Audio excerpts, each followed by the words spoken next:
سمن آج کی تاریخی کہانی کیا کیا نہ دیکھا نامی ایک کتاب سے لی گئی ہے۔ یہ کتاب صحافی منیر احمد منیر نے لکھی ہے۔ یہ کتاب پولیس سروس آف پاکستان کے اجلی شہرت رکھنے والے افسر حاجی حبیب الرحمان کے ایک طویل انٹرویو پر مبنی ہے جو انہوں نے منیر احمد منیر کو دیا تھا۔ صحافتی دنیا کا یہ طویل ترین انٹرویو 1000 سے زائد صفحات اور کوئی 4 لاکھ الفاظ پر مشتمل ہے۔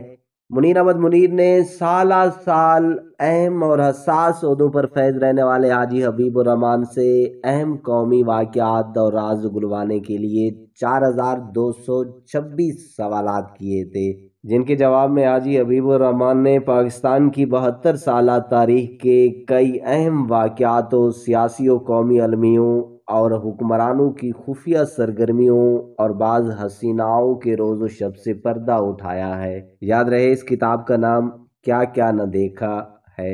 سمین، یہ واقعہ اس وقت کے دارالحکومت کراچی میں شریف الدین پیرزادہ کے گھر میں پیش آیا۔ شریف الدین پیرزادہ اس وقت ایک معروف وکیل تھے۔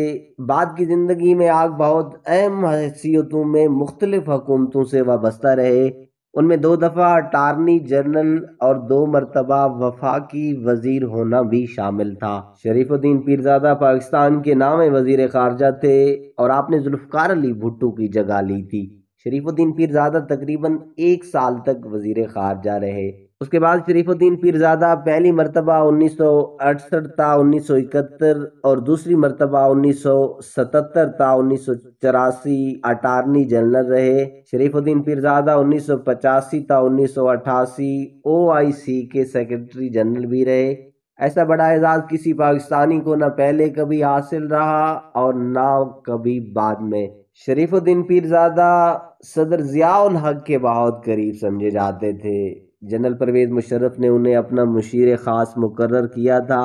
اس سے قبل وزیر اعظم نواز شریف کی حکومت میں انہیں نشان امتیاز جیسے بڑے قومی اعزاز سے نوازا گیا تھا۔ سامعین، یہ تو شریف الدین پیرزادہ کا تعارف تھا۔ اب ان کی واردات پر نظر ڈالتے ہیں۔ حاجی حبیب الرحمان کیا کیا نہ دیکھا نامی کتاب میں بیان کرتے ہیں کہ جب میں کراچی میں SP ایسٹ تھا، ایک دن انہیں SHO فیروز آباد کا فون آیا۔ اس نے بتایا کہ DA کے علاقہ میں شریف الدین صاحب کی بیگم کا ان کی رہائش گاہ پر قتل ہو گیا ہے۔ میں جلدی سے موقع پر پہنچا۔ مقتولہ کی نعش اس کے بیڈ روم میں پڑی تھی۔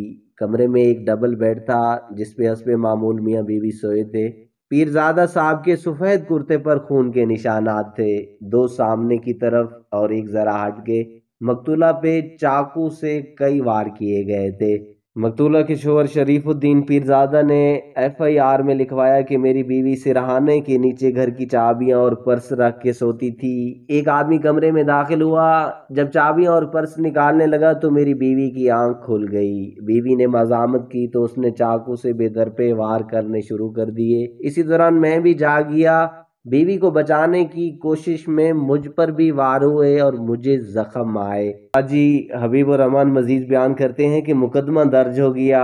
چونکہ کیس عام نوعیت کا نہیں تھا، اس لیے میں نے اس کی تفتیش خود کرنے کا فیصلہ کیا۔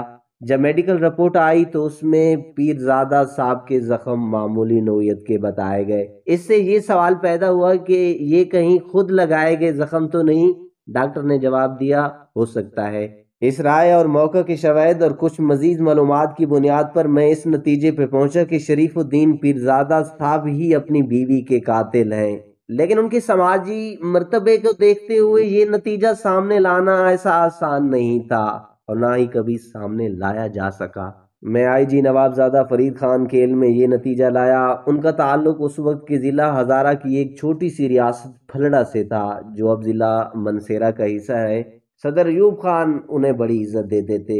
انہوں نے پوری فائل پڑھی، مجھ سے اتفاق کیا اور کہا یہی سچ ہے۔ دوسری طرف جب پیرزادہ صاحب کو میری ریسرچ کی خبر پہنچی تو انہوں نے اپنا ہنر دکھایا۔ SHO کو بلا کے کہا کہ قاتل ٹریس ہو گیا ہے۔ وہ میرا خانسامہ تھا۔ اس کی آئے دن کی لاپرواہیوں کی وجہ سے اسے بیگم صاحبہ نے بے عزت کر کے نکال دیا تھا، جس کا بدلہ لینے کو اس نے یہ جرم کیا۔ پیرزادہ صاحب نے خود ہی اس خانسامہ کو SHO کے حوالے کیا تھا۔ اور اس نے ایس ایچ او کے روبرو اقبال جرم بھی کر لیا تھا۔ بعد میں اسے مزید پوچھ گچھ کی گئی تو اس سے یہ سوال بھی کیا گیا کہ اسے تو گھر سے نکال دیا گیا تھا، پھر وہ اندر کیسے آیا؟ اس نے کہا کہ میرے پاس گھر کی ڈپلیکیٹ چابیاں ہوا کرتی تھیں جو میں ساتھ لے گیا تھا۔ لگتا تھا کہ اسے جو پٹی پڑھائی گئی تھی اس پہ مکمل طور پر عمل پیرا تھا۔ سمین یاد رہے جب خانسامہ کو عدالت میں پیش کیا گیا تھا تو وہ مکر گیا اور بیان دیا تھا کہ قتل اس نے نہیں کیا، چنانچہ تفتیش اور پولیس کی بے بسی بس اپنا سمون لے کر رہ گئے تھے جو ہمیشہ طاقتور لوگوں کے مقابلے میں نتیجتاً سامنے آتی ہے۔ اس کہانی میں چشم کشا موڑ اس وقت آیا اور تب قاتل مزید نمایاں ہوا تھا جب بیگم کے قتل کے چند ہفتوں بعد شریف الدین پیرزادہ نے دوسری شادی کر لی، اور وہ بھی اپنی سالی کے ساتھ۔ بیچاری مقتولہ بیگم پیرزادہ اپنی آخری آرام گاہ میں سو چکی تھی اور قاتل تاحیات قانون کی گرفت سے باہر رہا۔ سمین آخر میں اپنے تاریخی شوق کو ہوا دیتے ہوئے اپنی رائے ضرور دے کر جائیے گا۔